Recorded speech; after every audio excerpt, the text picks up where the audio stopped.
Over 70 years have passed since Avatar Aang defeated Fire Lord Ozai and brought the 100-year war to an end at long last. Now, as Aang's time ends, the Avatar cycle continues.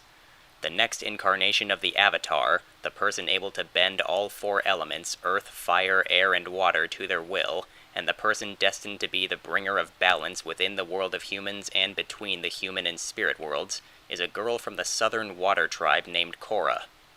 Sheltered by her family and the Order of the White Lotus, whether she likes it or not, Korra takes to her role with gusto, mastering waterbending, earthbending, and firebending by the age of 16. The only person who can train her in the nearly lost techniques and philosophies of airbending is Avatar Aang's son, Tenzin. However, he's needed to contend with the unrest going on in Republic City, a melting pot of sorts of people from all four nations formed after the 100-year war. The city suffers from organized crime extorting citizens, smarmy, manipulative, opportunistic leaders, and an anti-bender revolution growing more powerful by the day, led by the mysterious masked man Amon. Against the advice of her protectors, Korra journeys to Republic City to get her airbending training and to finally start building her own path as the Avatar. What awaits her are new friends, romance, an exciting new bending sport, disturbing visions from decades ago courtesy of her past life as Avatar Aang, and a frightening foe waging war on Republic City and bending itself.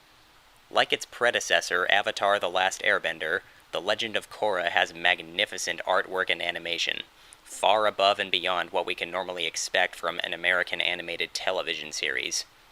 It's well known that the style of both the original Avatar series and this one are very Japanese anime influenced, although apart from scenes with over-the-top comedic visuals akin to many anime, the character designs are actually otherwise pretty realistic in their proportions and movements. Very Studio Ghibli-esque in that way. Just like Avatar, the world in Legend of Korra has a very Asian look, with the stances and movements for bending being based on real martial arts forms, and Republic City's design being based on Shanghai circa 1920s and Hong Kong, along with western cities like Chicago, Vancouver, and probably most obviously New York. The backgrounds in this show are gorgeous, and the animation is pretty consistently fluid and amazing to look at, especially in the action scenes.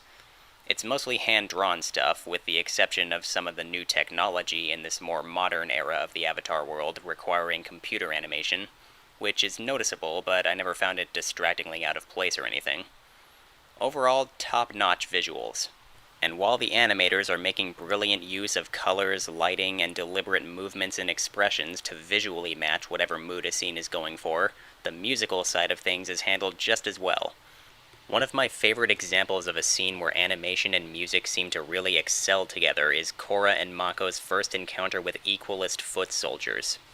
The simultaneously heart-pounding and eerie score perfectly complements the Chi Blocker's nimble, almost alien movements and silent, all-around creepy presence. The soundtrack by Jeremy Zuckerman combines majestic, ambient, traditional Chinese music-based and early jazz-based pieces, and it seems to always beautifully accentuate everything happening on screen, and sounds great even on its own. So the visuals and music are of such high quality that they pretty much make the show worth watching all on their own, with or without quality characters and writing to match. But since it is that time in the review, how are Season 1's characters and writing? Well, ironically, a lot of people's least favorite thing in The Legend of Korra is Korra herself. I personally wouldn't go that far, but I guess I do have kind of mixed feelings towards her as a character. It's not that I have any actual serious problems with her, so much as I just wish she were a little more interesting. With a story that deals with some heavy subjects like terrorism, abuse of authority, oppression, social upheaval, I think it all would have been more resonant if our main protagonist were written as someone who really absorbs more of that, who's a little more contemplative, and who exhibits more real personal growth through her exposure to everything. Don't get me wrong, there is a little bit of that, with Korra stressing over the gravity of the situation of, holy crap, there's a menacing man out there who can actually take my bending away and he means business, and no matter how tough she acts, she has to come to terms with the fact that it terrifies her, that she is capable of being terrified, and that she's not invulnerable. That's done pretty well, I guess, but still, at the very end of this season, it seems like they really want us to believe Korra's come much further as a person than it actually feels like she has. Not that it rings totally hollow, not at all. I think what they're trying to get across does more or less work, certainly helped by an earnest, quiet, darkest moment just before the dawn, I guess you could call it, for those who don't want explicit spoilers. I just think the ending could have felt much less rushed, and the story could have felt so much stronger altogether if there had just been a little more to Korra's character throughout. But for the most part, she's every other young, hot-headed action hero you've probably seen many times before. Impulsive, kind of full of herself, often has a very predictable lesson to learn or apology to make by the end of the third act, usually having little if any real long-term effect on her behavior later. And I'm not even saying a character like that is necessarily uninteresting, it's just I've already seen it, and I guess I've been a bit spoiled by the first Avatar show's more nuanced, richly written main characters. But to be fair, Korra is still starting out. This is her 12-episode first season, so you really can't compare that to the 61 episodes worth of compelling growth that the heroes of Avatar had. In the end, most of my bitching about Korra is based on what I wished the character was instead of what it is. I can go on talking about how I think she could have been improved, but again, she does work okay as is. She does have a spunky personality, and it is usually relatable and likable enough. She's also a pretty enjoyable action heroine, having mastered 3 out of 4 elements, and always active, always ready to jump in and right perceived wrongs. Often, her default attitude of taking the bull by the horns obviously isn't the best way of solving problems, but there are also moments of righteous outrage where her hot-headed attitude is at its most endearing. Basically, Korra's not the greatest protagonist we could have hoped for, especially from creators as inspired as the ones that brought us Avatar, but I do still think there's enough to enjoy about her and enough to allow her to carry a story. The rest of the new Team Avatar includes the brothers Mako and Bolin, a firebender and earthbender respectively, and Asami, daughter of the man who basically invented cars in the Avatar world, among other things. Mako, named after the actor who voiced Uncle Iroh in Avatar, and who passed away several years ago, is the serious, goal-oriented, realistic thinker foil to Bolin's upbeat, joking, sort of lovable doofus. And like Korra, there's not much else to either of them beyond those archetypes, although they do have some decent backstory that's touched upon here once or twice, and expanded upon a bit in the following seasons. Eventually, there's some love triangle drama between Korra, Mako, and Asami that I guess isn't quite as tedious as this sort of thing has a tendency to be in a lot of other stories, but I still really don't care for it. It probably wouldn't annoy me as much if not for the fact that I also always found the romance between Korra and Mako kind of meh. Like the characters themselves, I don't think it's poorly done, at least not entirely. But the couple who initially don't get along that well, but over time come to realize an attraction between them is pretty cliché romance fodder nowadays. And again, it could still be interesting anyway, if something new or more clever were done with it, but that doesn't seem to be the case. And yes, I'm using the word attraction because I don't care if they say they're in love, I don't buy that they are. I mean, by the end, I certainly buy that they care for each other. I like them fine as friends or an ass-kicking duo, but I don't see much of a dynamic or deeper bond that makes for an endearing romance, at least not one that I find very endearing personally. Though I will say Korra's awkward moments brought on by her crush can be pretty cute and funny.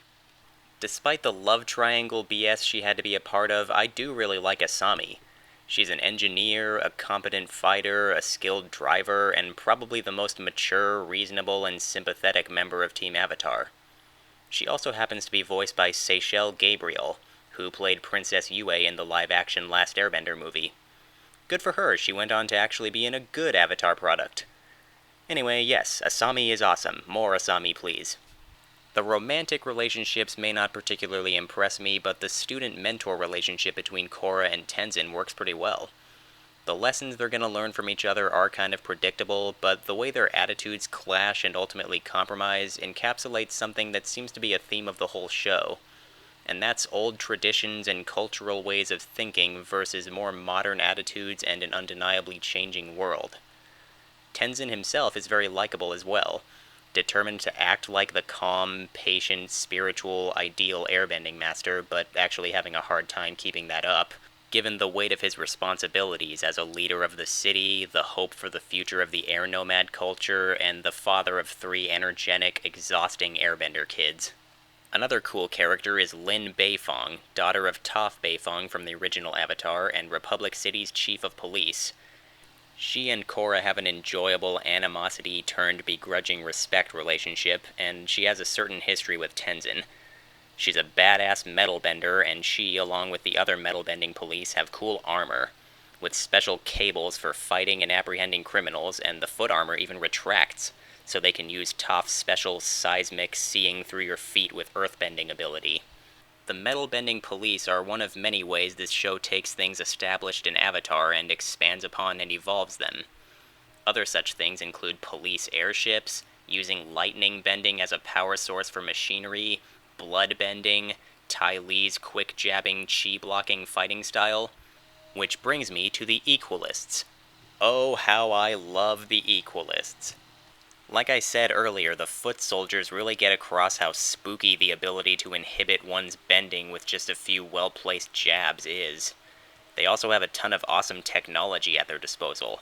Kick-ass gloves that can electrocute people, motorcycles, smoke bombs, biplanes, airships, big mecha tanks. Yeah, there are mechs in the Avatar world now. Bet you never expected to see that. And all of this stuff is designed and used brilliantly to counter anything that any bender might throw at them. With a force like this under his command, the main villain Amon is even more intimidating than he already would be, with his cool look, the skills to challenge any bender in a fight, the ability to take a person's bending away, and the freaking awesome voice of Steve Bloom. He has such a chilling presence, and even turns out to have a surprising, dark, twisted, tragic, all-around great backstory, helping to make Amon a pretty legitimately interesting character as well as a cool villain. I think Amon and the Equalists are the best part of Season 1, which I know one might see as a detriment in a way, but like I said, our heroes aren't bad or even uninteresting. It's just that other aspects, like the villains, action, music, visuals, adult characters like Tenzin, Lin, and Tarlok, how it furthers the Avatar world, and for the most part, the writing, are all the truly strong selling points, whereas Korra and company are adequate, good for what they are and serve their purposes, just surrounded by other things I find more engaging. Overall, The Legend of Korra, Book 1, Air, is exciting, funny, wonderful to look at, beautifully scored, and recaptures much of the creativity, sophistication, and sincerity that made Avatar The Last Airbender so lovable, while also handling the characters and setting very differently from its predecessors so that it also has an identity and feel of its own. A lot of people agree that the very end is rushed, and that the writers forced a resolution to a heavy predicament that could have otherwise been a great hook for the next season. However, Season 1 was originally conceived as a single miniseries, not the first season of 4, so ending on a cliffhanger when they didn't know if there was even going to be a next season wouldn't have been the most advisable idea. The ending is still a bit rushed, though, and not quite as powerful as it wants to be, so I definitely think the story could have benefited from being one episode longer, or just if there had been a little less time spent on the pro-bending and love triangle stuff. But other than that, Book 1 is very well put together and very entertaining. Is it as strong as Avatar? Maybe not, but those are massive shoes to fill, and it shouldn't have to be as amazing as that. With main characters that I think leave something to be desired and some minor story issues here and there, I'd say Legend of Korra Season 1 is a very good show with a lot of great stuff in it. I totally recommend it. Thanks for watching, and I'll see you in my review of Book 2, Spirits.